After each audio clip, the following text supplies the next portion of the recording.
Ohayo! Aujourd'hui on se retrouve pour une nouvelle vidéo qui va parler de ma première édition sur cette chaîne YouTube, qui est l'édition Ghibli. Donc dans cette édition je vais surtout parler des films d'animation d'Hayao Miyazaki. Mais qui est cet homme? Cet homme c'est lui! Donc il est né le 5 janvier 1941, il avait un amour fou pour l'aviation parce que son père travaillait dans l'aviation pour l'armée japonaise. Donc du coup, son amour s'est encore plus amplifié. Et donc je pense que c'est pour ça que Hayao Miyazaki met un peu des avions un peu partout dans ses films d'animation, comme dans Nausicaa, comme Porco Rosso, enfin bref, il en met partout. Donc je pense que c'est pour ça qu'il a mis des avions partout. Son premier studio d'animation, ça a été Toei Doga en 1963. Ensuite, il est rentré entre 1978 et 1979 dans le studio Ghibli, et c'est là que ça nous intéresse. Enfin, je dis pas que ça nous intéressait pas ce qu'il y avait avant, hein, mais c'est parce que mon édition, c'est le studio Ghibli, ok? Donc voilà. Donc du coup, il est rentré dans le studio Ghibli. Il a fait le château de Caligüeroso. Je n'arrive toujours pas à le dire alors que je fais que le répéter, mais je n'arrive pas à le dire. Donc ça a été son tout premier long métrage, je crois.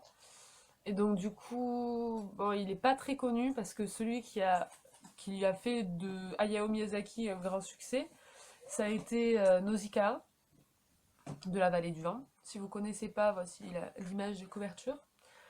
De toute façon, Nausicaa, ça va être la prochaine vidéo, donc du coup, je vous en parlerai prochainement. Il a été décoré, il a vraiment été décoré de partout, hein.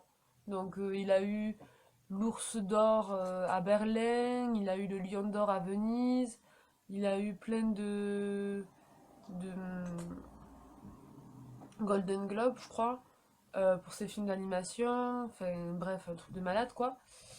Mais en 1999, donc un an après ma naissance, il a quitté le studio Ghibli parce qu'il était fatigué et qu'il était moins vif dans ses imaginations, dans son imagination.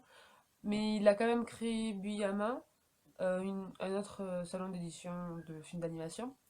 Mais 6 mois après, en fait, il a dû retourner au studio Ghibli après le décès de celui qui devait le succéder. Et donc, du coup, ça lui a permis de faire tout ce qui est le voyage de Chihiro, tout ça. Et c'est pas mal, hein. Franchement, je suis contente qu'il y soit retourné finalement. Et donc, grâce à ça, il inaugure le musée Ghibli, qui est près de Tokyo, donc je ne sais plus trop où. Et dans ce musée, en fait, il a fait plein de courts-métrages dans Mei et le chat en bus, que j'ai vraiment, vraiment envie de voir. Or, il faut aller dans ce musée parce que sur internet, tu ne trouveras pas ce court-métrage. Il n'y a que dans ce musée.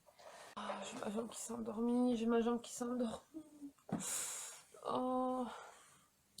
Je suis prédestinée à aller dans ce musée plus tard. Voilà.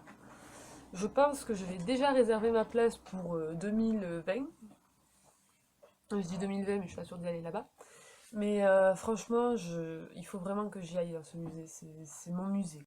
Ce qui fait que aujourd'hui, bah, Hayao Miyazaki est pour moi un dieu vivant, que Hayao Miyazaki est super connu. Et ceux qui ne le connaissent pas, c'est parce je sais pas, parce qu'ils aiment pas les mangas sûrement. Mais moi, tu me dis manga, je pense direct à Hayao Miyazaki. Ces mangas, ils font réfléchir. Ces films d'animation, ils ont un sens, ils ont une profondeur inouïe. Enfin bref, c'était assez bizarre ce que je viens de dire, hein, ok? Une profondeur inouïe, oui, bien sûr. Bravo Lisa. Voilà ce qui est pour ma première édition, pour ma première vidéo de ma première édition sur ma chaîne YouTube. Donc du coup, n'hésitez pas à laisser un commentaire en bas de la vidéo, de mettre un petit pouce si vous avez apprécié cette vidéo, et j'espère que vous avez aimé cette vidéo, et je vous dis à très vite pour une prochaine vidéo. Il y a beaucoup de vidéos dans ce que je viens de dire. Salut!